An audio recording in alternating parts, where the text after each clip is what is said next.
Bienvenue dans cet audio, un audio que j'appelle d'autothérapie, puisque l'idée c'est d'écouter l'audio et peut-être même de faire pause, de réfléchir sur soi, pour soi, avec l'écriture ou simplement un peu comme un état méditatif de conscience. Aujourd'hui j'avais envie de parler de perfectionnisme. L'idée que le perfectionnisme ça peut être parfois un piège. Et il nous pousse à vouloir un peu tout faire parfaitement. Ça nous crée des pressions et pour ma part, en tout cas, souvent une insatisfaction permanente. Et aujourd'hui, j'avais envie de voir un peu comment on peut soulager ou libérer, entre guillemets, ce fardeau du perfectionnisme en remettant peut-être en question les pensées liées au perfectionniste et en les remplaçant peut-être par d'autres pensées plus réalistes. En gros, l'objectif, c'est un peu de comprendre que l'idée de perfection, c'est un peu qu'une illusion et qu'accepter que l'imperfection peut aussi nous faire du bien et nous permettre aussi d'avancer peut-être un peu plus sereinement. Donc avant de commencer, toujours un peu une mise en condition. J'aime bien prendre le temps de respirer, simplement de me détendre. Donc ici, je t'invite, si tu le souhaites, à respirer, à prendre quelques respirations profondes. Inspirer par le nez et puis expirer peut-être lentement par la bouche ou par le nez comme tu le souhaites.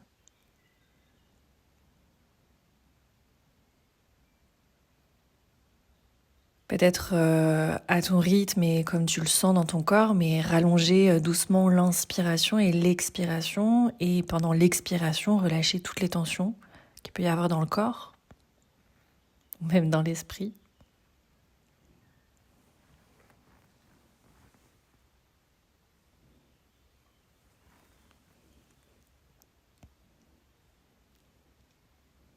Ok, maintenant qu'on est un petit peu plus présente à soi, je vais t'inviter à penser à une situation où peut-être tu t'es senti particulièrement dans le perfectionnisme et voir un petit peu comment tu te sentais à ce moment-là. Comment mentalement tu pouvais te sentir à ce moment-là. Et peut-être tu peux le noter quelque part, il y a peut-être une situation qui te vient, ou un contexte. Noter ce contexte, cette situation et essayer de te rappeler un petit peu comment tu te sentais. Peut-être qu'il s'agit d'un projet, d'une tâche quotidienne, d'une relation. L'idée, c'est vraiment d'identifier déjà une situation où tu as cherché à être parfaite. Ok, maintenant que tu l'as, j'espère que tu l'as, observe finalement quelles étaient les pensées qui t'ont traversé l'esprit pendant cette situation. Par exemple, je peux pas me permettre de faire une erreur. Ou encore, si c'est pas parfait, ça vaut rien. Je suis pas assez, je sais pas. Les pensées qui t'ont traversé pour cette situation. Tu peux les noter un peu sous forme de liste, une après l'autre. Essaie d'être exhaustive, de voir un petit peu ce qui t'a traversé l'esprit à ce moment-là, ou même ce qui te traverse l'esprit là maintenant.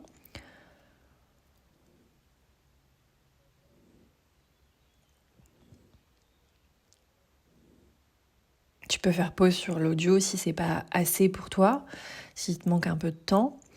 L'idée, c'est qu'en fait, souvent, il y a une distorsion cognitive associée au perfectionnisme. Le perfectionnisme, il est souvent lié à des pensées du tout ou du rien. C'est un peu la généralisation excessive ou la surévaluation de l'échec. Il y a vraiment cette idée de blanc-noir. Donc, pour reformuler un petit peu les pensées que tu as pu avoir sur ta situation, les pensées perfectionnistes, je t'invite à prendre chacune des pensées et la remettre en question. Par exemple, quels sont les faits réels qui soutiennent cette pensée ? Ou alors, si j'avais une amie qui pensait ça, qu'est-ce que moi je lui dirais ? Ou encore, est-ce que l'erreur est réellement aussi catastrophique que ce que je crois ? Je vais te donner un exemple de reformulation. Si par exemple ta pensée a été « ce projet doit être parfait », peut-être que l'une des reformulations peut être « je vais donner le meilleur de moi-même et ce sera suffisant ». Ou alors, peut-être qu'une pensée initiale était « je ne peux pas échouer ». parce que ta. La reformulation pourrait être l'échec fait partie du processus d'apprentissage, c'est humain et c'est complètement normal. Regarde comment tu peux reformuler chacune de tes pensées. Fais pause aussi dans l'audio, prends le temps de le faire.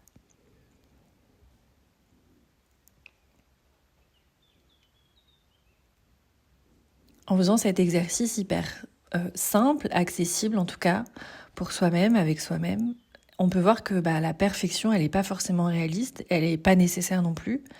Et on peut vraiment accepter nos imperfections et on peut avancer de manière plus légère, plus sereine. Donc moi, je t'encourage vraiment à revenir un peu sur ce genre de pratique. Et la prochaine fois, peut-être que tu te sens, sous pression, tendue à l'idée de devoir être absolument parfaite, tu peux te rappeler que l'imperfection est ce qui nous rend tout simplement humaines.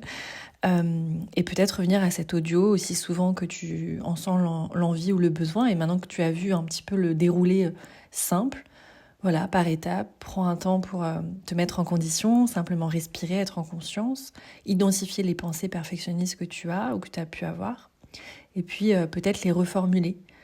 Et déjà, ce premier pas va t'aider à ce qu'on appelle avoir une restructuration cognitive. Évidemment, il n'y a rien de magique, mais c'est un petit exercice sympa à faire.